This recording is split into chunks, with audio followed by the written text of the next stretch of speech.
Have you ever been driving down the highway and suddenly found yourself behind a massive brand new vehicle that seems to just defy the laws of personal finance? Oh, absolutely. You know the one. Yeah, you know the one. The gleaming, oversized truck or SUV, often with the specialty chrome, the custom wheels, heated and cooled leather seats. And a price tag that just a generation ago you'd be looking at for like a down payment on a house, not a car. Exactly. And here's the thing that always gets me, the real mystery. The person behind the wheel, it's often not a millionaire or some tech executive. Right. It's a regular person, a small business owner, maybe a teacher, a foreman, a nurse.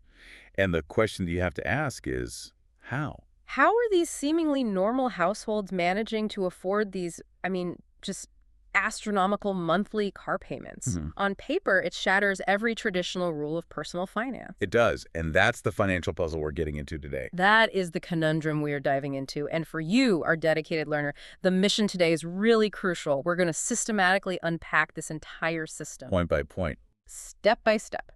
We're going to look at how it's been meticulously designed to make these impossible payments seem not only possible, but, completely normal. Expected, even. Expected.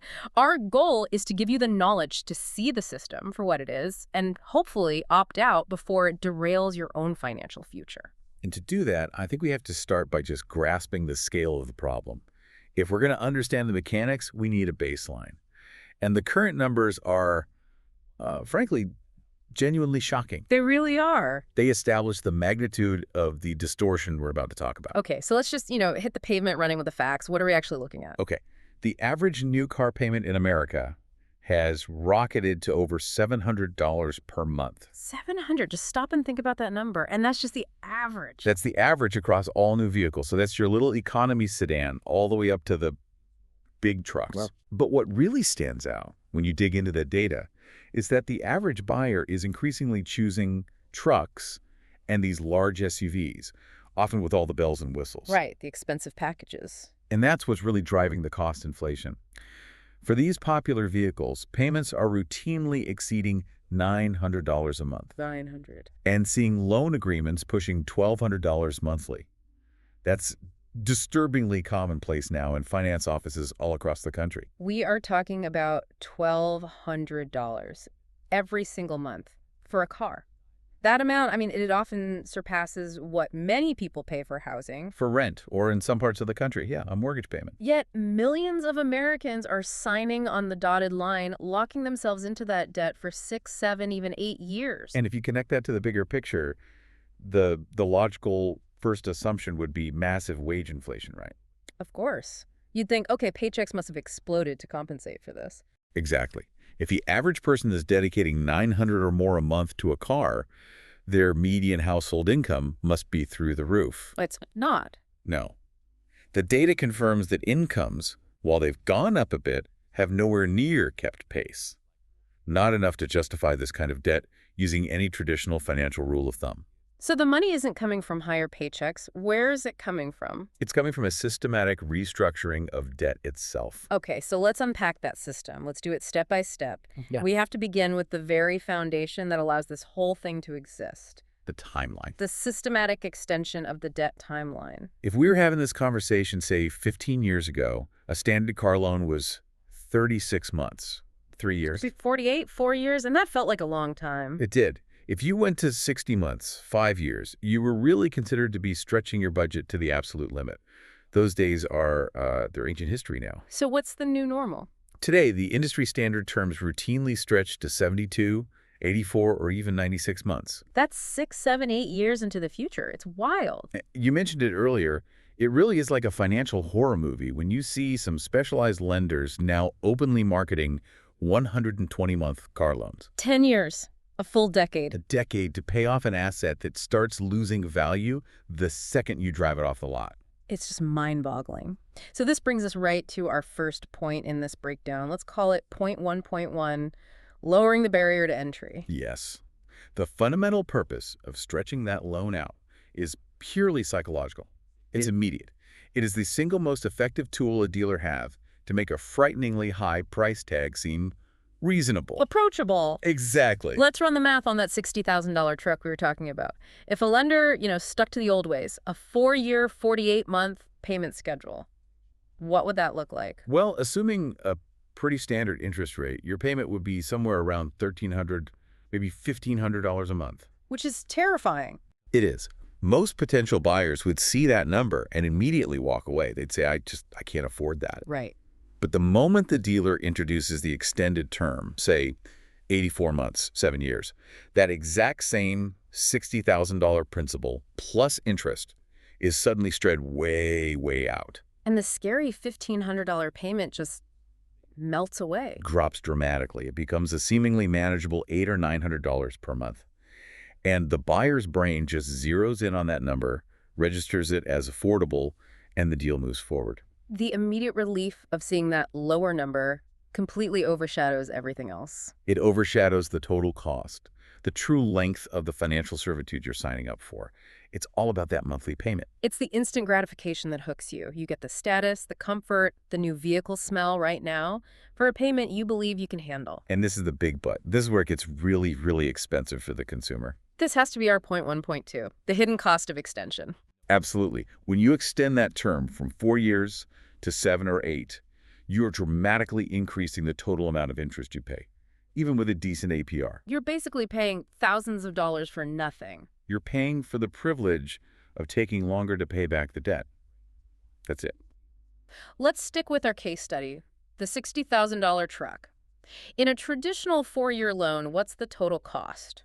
The total payments might top out at around, say, $72,000. Okay, so $12,000 in interest. Now, what happens when we stretch it to 8 years, 96 months? If we take that same principal and spread it over 8 years, even at a mid-range interest rate, the total payments climb to over $86,000. Wow. Okay, so that's a huge jump. It's an extra $14,000, a cost completely unrelated to the value of the truck itself. $14,000 just gone, wasted just to make the monthly pain a little less. Exactly. The buyer walks out feeling like they won because they got the payment down, but they've actually just agreed to pay 20% more for the exact same thing. Okay, so they're paying $14,000 more just for the time extension. But that debt is sitting on an asset that is, as we know, shrinking in value every day. Rapidly. Which leads us directly to the ultimate financial trap. This is point 1.3, the negative equity trap. And this isn't a possibility, it's a mathematical certainty that's just built right into this system. How does it work? Well, vehicles, especially brand new ones, they suffer their steepest depreciation in the first 3 to 5 years. They lose value incredibly fast. Right. But when you take out an extremely long loan, like 7 or 8 years, your principal amortization... Let's break that down. What's amortization? Good point. That's simply how quickly you pay down the actual loan balance, the $60,000, versus how much of your payment is just going to interest. Okay. On a long loan, the amortization is extremely slow at the beginning. In the early years, the vast majority of your monthly payment is just going to service the interest, not to reduce the principal you owe. So the car's market value is plummeting, while your loan balance is just creeping down sluggishly. And this creates that inevitable gap. It's a trap. The trap. By year 3, 4, or 5 of that long loan, the borrower will almost certainly owe significantly more on their loan than the vehicle is actually worth on the open market. And that gap where the debt you owe is bigger than the value of your asset, that's negative equity. That's it. So what's the practical implication of being, say, $5,000 or $8,000 underwater on your car loan? It means you are trapped. Completely. You can't sell the vehicle privately because to do that, you'd have to write a massive check to the lender just to get the title and break even. You can't trade it in and just walk away clean. No chance. If you try to get out of the loan, you have to cover that negative equity with cash. And if you don't have the cash, which most people in this situation don't because their budget is already stretched thin. Then what? Then you're forced to keep driving a car you might not even want anymore, or you're forced into the next financial maneuver, which is rolling that old debt into a new car. This systematic extension of debt is clearly the bedrock.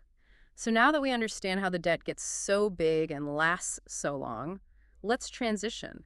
Let's look at the dealer's specific strategies for masking these high costs and ensuring the customer stays in the system. Right, because the long loan is just the beginning.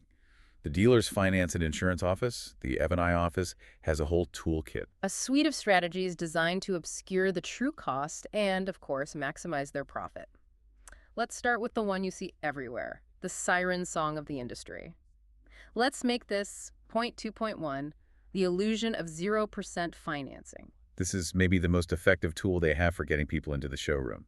0% APR. It sounds like free money. It sounds like a no-brainer. Why wouldn't you take it? And yet, the dealers who offer this deal often stand to make just as much profit, if not more, than if you took a traditional loan with interest. Okay, let's really unpack the specific strategy. How is that possible? If the financing is free, where's the money coming from? You have to understand that the manufacturer, Ford, GM, Toyota, whoever, they're not just giving away money. They are subsidizing that low rate. What does that mean in practice? In practice, it means when you take the 0% financing, you're typically giving up all the other incentives. The cashback offers, the dealer discounts, all of it. So the cost of the financing is just built into the sticker price. It's baked right in. The dealer effectively has two prices for the same car. A deeply discounted price for buyers who bring their own financing or pay cash, and the full non-negotiable list price for people who take the 0% promotion. So the buyer thinks they're winning with this amazing interest rate, but they're actually paying thousands more for the car itself. They pay the cost one way or the other. Precisely. The manufacturer has already decided how much profit they need to make on that vehicle. They just shift where that revenue comes from. If they have to pay for the financing, they just pull back on the discount. Okay, but here's a question. If the price ends up being roughly the same to the consumer, a discounted cash price versus the full price 0% loan, why does the F&I manager still push the loan so hard?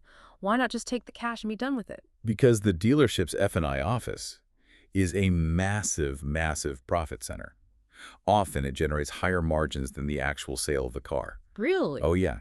If you take that manufacturer-subsidized 0% loan, the dealer gets a small fee for processing it. But if you take a market rate loan, say at 5 or 7% APR, the lender will often pay the dealer a commission. It's called a dealer reserve. It's a kickback for bringing them the business. So a higher interest loan is actually more profitable for the dealership itself than a cash sale or even that 0% deal. It's all about revenue stacking. It is entirely about revenue stacking. And there's another layer here. Those 0% offers have extremely strict qualification requirements. Like pristine credit scores. Pristine credit, low debt-to-income ratios.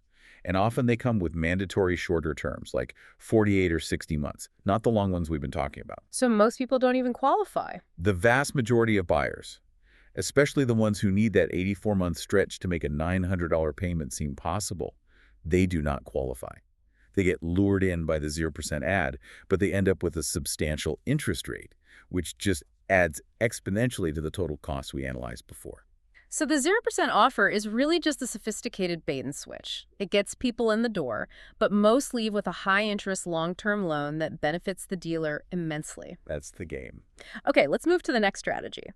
The one that transforms a one-time buyer into a perpetual customer. This is point 2.2.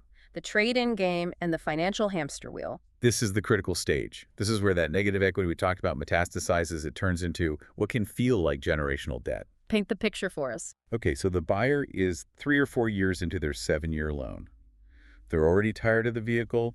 Maybe their life circumstances changed. They had a baby and need an SUV, or they just want the latest tech. So they go back to the dealer. They go back to the dealer, and they discover they owe, say, $8,000 more than their trade-in is worth.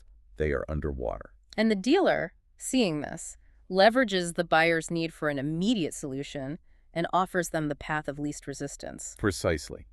The dealer says, no problem at all. We'll just roll that $8,000 of negative equity right into the financing for your new, even more expensive vehicle. And that's the financial hamster wheel. That's the wheel. That $8,000 instantly becomes part of the new loan's principal. It's just added on top. So if the new truck costs $70,000, their new loan balance immediately starts at $78,000, and that's before you even add taxes and fees. Correct. The customer is underwater from the very first minute of the new loan. They are now constantly paying for a vehicle they don't even own anymore, while simultaneously taking on even more new debt. Their total loan balances just keep growing, even though they're making these huge monthly payments every single month. They're running faster and faster just to fall further and further behind. From the dealer's perspective, this is genius. This arrangement creates a captive audience. Customers for life. Absolutely. Once you are trapped in that negative equity cycle, you can't afford to break free. You have nowhere else to go. You have to return to that dealership every few years because they're the only ones willing to make the math appear to work by burying the old debt inside the new one. The customer becomes financially indentured to that dealership. They can't exit the cycle without a devastating cash payment that they just don't have. It's financially ruinous for the consumer. It locks them into debt indefinitely, but it's a brilliant business model for maintaining perpetual customer flow. Okay, so we've laid out the mechanics, the math that makes the debt possible. Now we have to shift gears and move from the arithmetic to the psychology. Yes, because the math only works if the customer desires the product so profoundly that they're willing to ignore all these consequences. And that begins with something we can call point 3.1, normalizing the irrational. The cognitive dissonance here is, it's profound. People are willing to dedicate 25, even 30% of their take-home pay to a depreciating asset and convince themselves this is a financially sound or at least a necessary choice. It's that intervention analogy you brought up. Exactly. Yeah. If your neighbor told you they were spending $1,000 a month on, I don't know, expensive restaurant meals or a luxury golf membership, you'd think that was wildly excessive, probably unsustainable. You'd probably think they need an intervention. Right. But when they show up in a $75,000 truck with a $1,000 payment, the reaction is totally different. It shifts to admiration, maybe even envy. And we just internalize it. We accept the justification that, well, you need reliable, safe transportation for the family. That cultural normalization is the key. Decades of incredibly sophisticated marketing have worked to reposition the vehicle itself. It's not just a tool anymore. It's an identity piece, an extension of your personal success, your reliability, your hard work. It's become a required badge of entry into a certain social class. And that's our next point, point 3.2, selling fantasy over transportation. Right. The automotive industry has perfected the art of selling lifestyles, dreams, and social status. They are selling the identity that you aspire to have. The commercials are a perfect example. A heavy-duty truck powering through some remote construction site or climbing a pristine, snowy mountain. They're not selling you on the idea of getting to the grocery store more efficiently. They're selling the fantasy identity of the capable, rugged individual who could conquer that mountain. And the buyer wants to project that capability, even if the most off-roading they do is parking on the grass at the county fair. This emotional justification is absolutely paramount. When the buyer is convinced that they're not just buying a car, but that they're buying an identity or validating their own success in front of their peers, then the payment feels different. the $900 or $1,200 payment stops feeling like a massive financial burden. It gets reframed inside their head as a necessary investment in yourself or a deserved reward for all your hard work. And that makes it psychologically far easier to rationalize what is, by any objective measure, a completely unsustainable payment. The whole system ensures the borrower focuses entirely on how they feel driving the vehicle and the status it projects, rather than the painful long-term costs. Okay, so we understand the why, this deep desire for status. But the crucial next question is how? How do household budgets actually stretch to meet that $1,200 demand every month? Right. Now we have to look at the practical and often disastrous Yeah. mechanics of actually managing this debt. Let's get into the extreme measures, the financial gymnastics and sacrifices. This section really analyzes the tangible reality. Since we know median income hasn't bridged this gap, the money has to come from somewhere else. And that requires severe lifestyle restructuring. This is point 4.1, restructuring life, treating it like a mortgage. We see overwhelming evidence that people treat this car payment as a priority that is second only to their actual housing payment. It's not negotiable in their budget, a secure debt that absolutely cannot be missed. So every other financial decision has to mold itself around this massive car payment. And the sacrifices they make to maintain that image, they're dramatic. Oh, they're huge.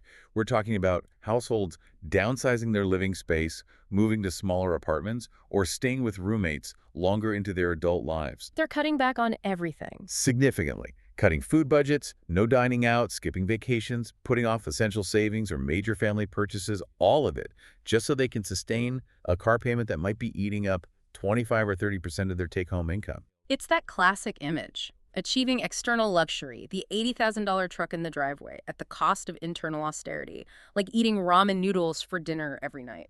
The irony is staggering. And for some, the sacrifices go beyond just cutting back. They escalate into active, time-consuming new jobs.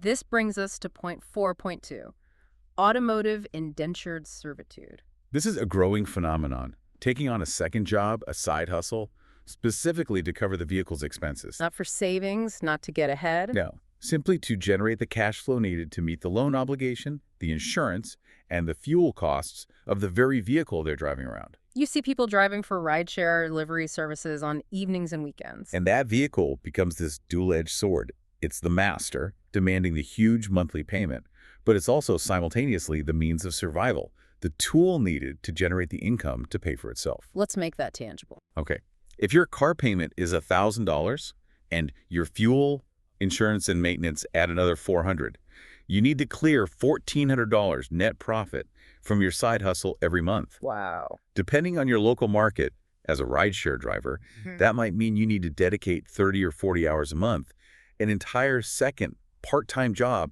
just to keep that truck on the road. You're giving up every Saturday for the next 7 years just to fund a status symbol. It puts a profound price on your free time, on your family time. And what's even more alarming is where people are sourcing the money for the initial costs or for unexpected repairs.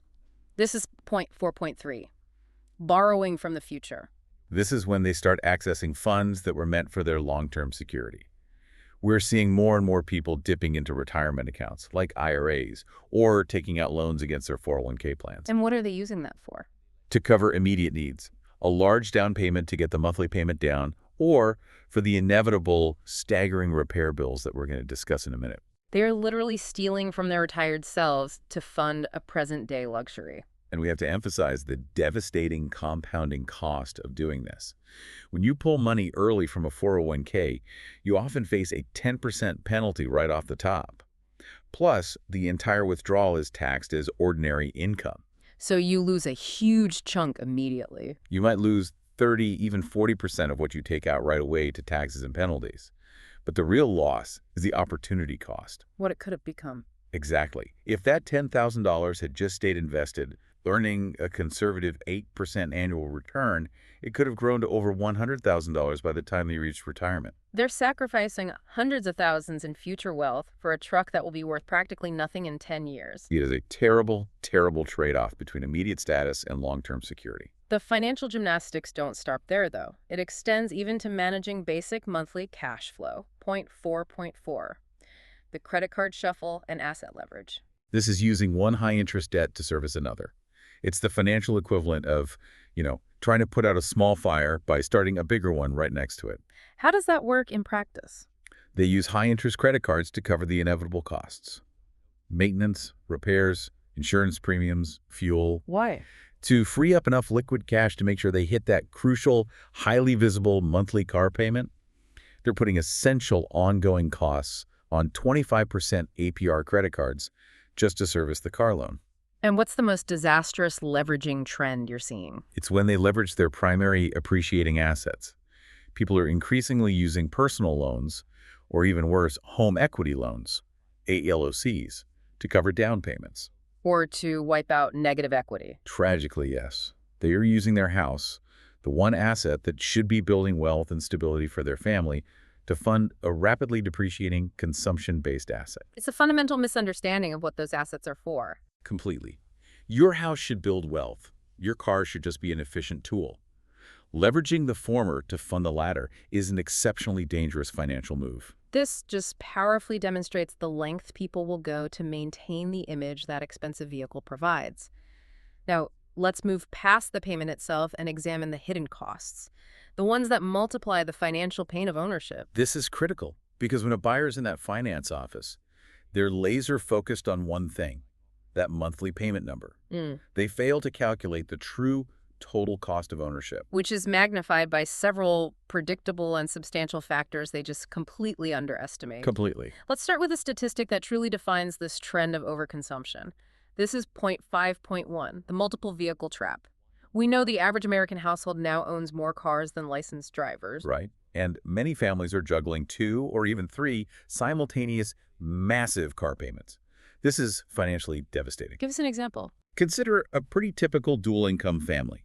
One person has a $950 truck payment. The other has a $750 SUV payment. Okay. Their combined debt servicing, just for their vehicles, is $1,700 a month. $1,700. That figure alone is more than what many people pay for their entire mortgage. It is.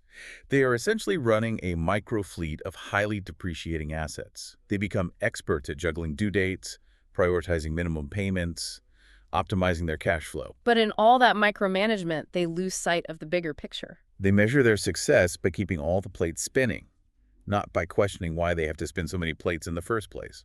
The cost of running this microfleet is astronomical, and it hides this deep financial strain, which leads us directly to the next, often surprising cost. Point 5.2, the insurance shock. Insuring a high-value, high-performance vehicle like a $70,000 truck is dramatically more expensive than insuring a modest sedan. Why is that specifically? Well, a few reasons. The high value of the asset means replacement costs are higher for the insurer if it's totaled. But more importantly, because there's an active loan, the lender mandates comprehensive and collision coverage. Which is the most expensive part of the policy. The most expensive part. And critically, they often mandate something called gap insurance. Let's define that term clearly for everyone listening. What exactly is GAP insurance, and why is it so vital in these long loan situations? GAP stands for Guaranteed Asset Protection. Remember how we said long loans result in negative equity, where you owe more than the car is worth? Right. Okay, so if that $70,000 truck is totaled in an accident in year 3, the insurance company will only pay its actual cash value, its ACV, maybe $45,000. But the borrower might still owe $55,000 on the loan. Exactly. That leaves a $10,000 GAP. GAP insurance is required by the lender to cover that difference. It ensures the loan gets paid off and protects the lender from taking a loss. So the very fact that the loan is structured so poorly that it guarantees negative equity, that forces the buyer to pay an additional premium, the GAP insurance, just to protect the bank. Yes. You're paying extra to protect the lender from the risky loan structure they sold you.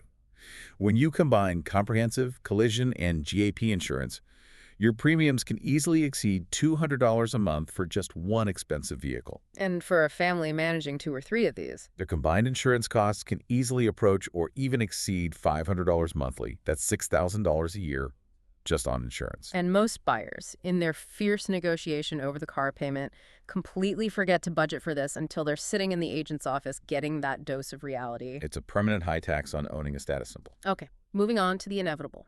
Things break.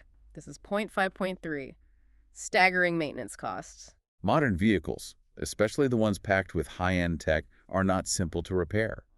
The complexity of the systems, the advanced components, the specialized fluids, the reliance on computer diagnostics.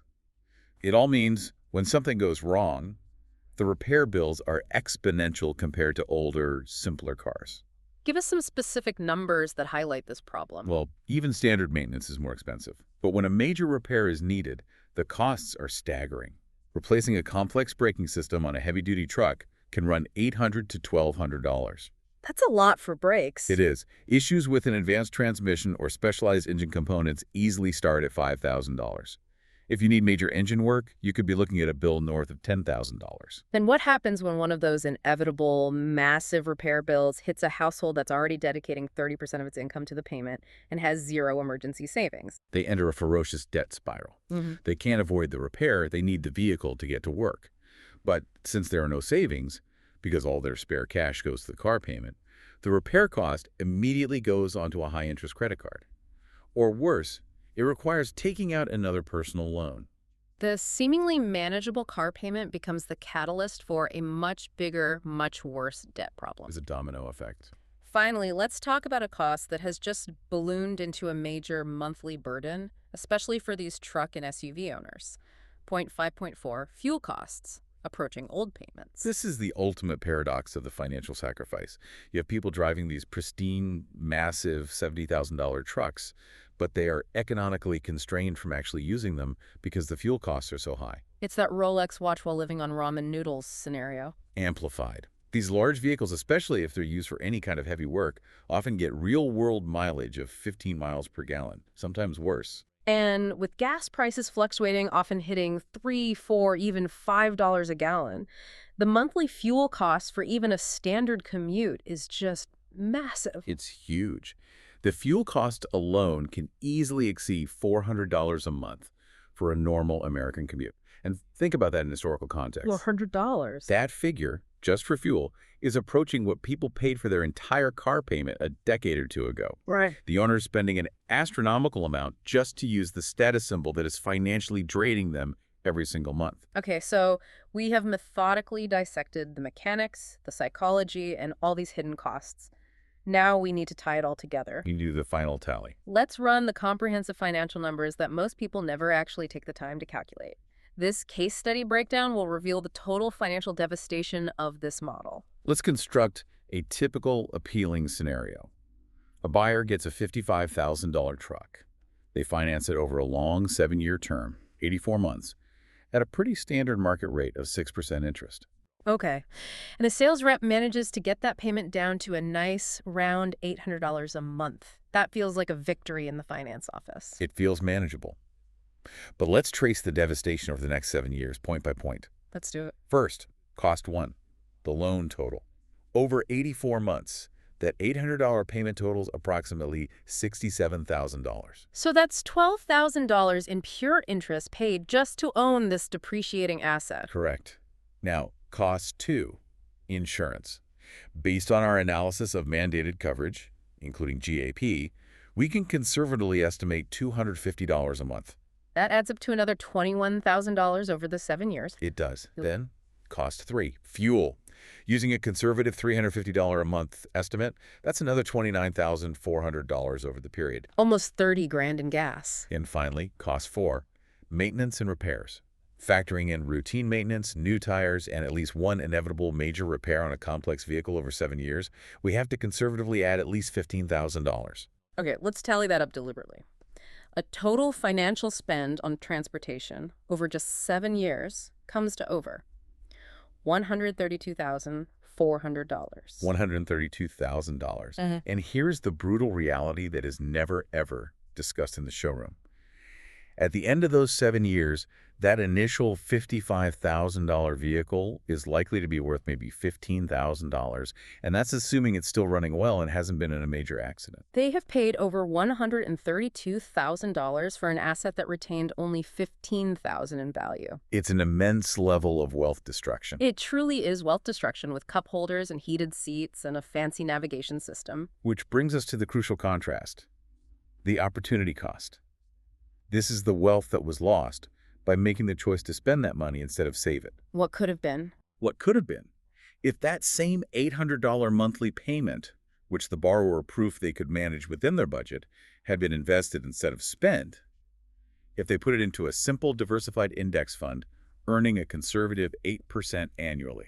After 7 years, they would have paid $0 in interest. They would have incurred $0 in negative equity. And they would have accumulated over $77,000 in invested wealth. So the choice was not between having a truck and walking to work. Not at all.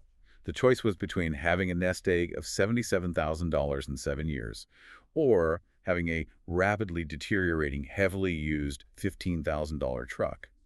The entire financial system relies on people ignoring this fundamental comparison. The mystery is, I think, thoroughly solved. It's not that people are secretly wealthy enough to handle a $1,000 payment. It's that they are structurally compromising their entire financial stability, and they're supported by a system designed to keep them perpetually indebted and emotionally invested in the image. And we have to revisit that psychological trap, that idea of automotive Stockholm syndrome. The vehicle, which is the financial captor, is not just transportation. It's viewed as a necessary reflection of their success, their identity, their hard work. So breaking free requires more than just fiscal discipline. It requires an emotional reckoning. When sound, rational advice is offered, like, say, paying cash for a reliable used vehicle, the borrower doesn't hear a path to financial freedom. They hear an attack on their self-worth, an implication that they haven't worked hard enough to deserve that status symbol they see everyone else driving. And the dealership tactics reinforce this at every single stage. The sales process is expertly refined to bypass any rational financial objection. They meticulously avoid any discussion of total cost or opportunity cost. Instead, they just focus relentlessly on that low monthly payment. On the immediate gratification and on the validation of social status. They make the math work just long enough for the paper to be signed and for the car to be driven off the lot. So, what does this all mean for you, the learner? The prevalence of these astronomical car payments is possible because of a carefully orchestrated system of extreme loan extensions, deep emotional manipulation, and destructive household financial gymnastics. People are not truly affording the debt. They are simply making profound, long-term sacrifices and constantly kicking the financial can down a road that only gets steeper and harder to climb. We've focused heavily today on the financial burden on the individual household, which is clearly severe. But for our final provocative thought, we need to elevate the conversation a bit. We have to look at the bigger picture. Exactly. Consider the broader societal implication of this pervasive consumer debt model. What does a massive nationwide fleet of depreciating technologically complex assets, where owners are routinely $5,000 to $10,000 underwater on their loans and have spent over $130,000 each just in total ownership costs? What does that say about the state of consumer debt and long-term financial stability in the country? When millions and millions of households are locked into this cycle, the economic fallout from widespread negative equity poses a risk not just to individuals, but to the stability of the lenders who hold these massive portfolios of increasingly unsustainable debt. That is the question you should mull over the next time you see a gleaming new $80,000 truck driving by.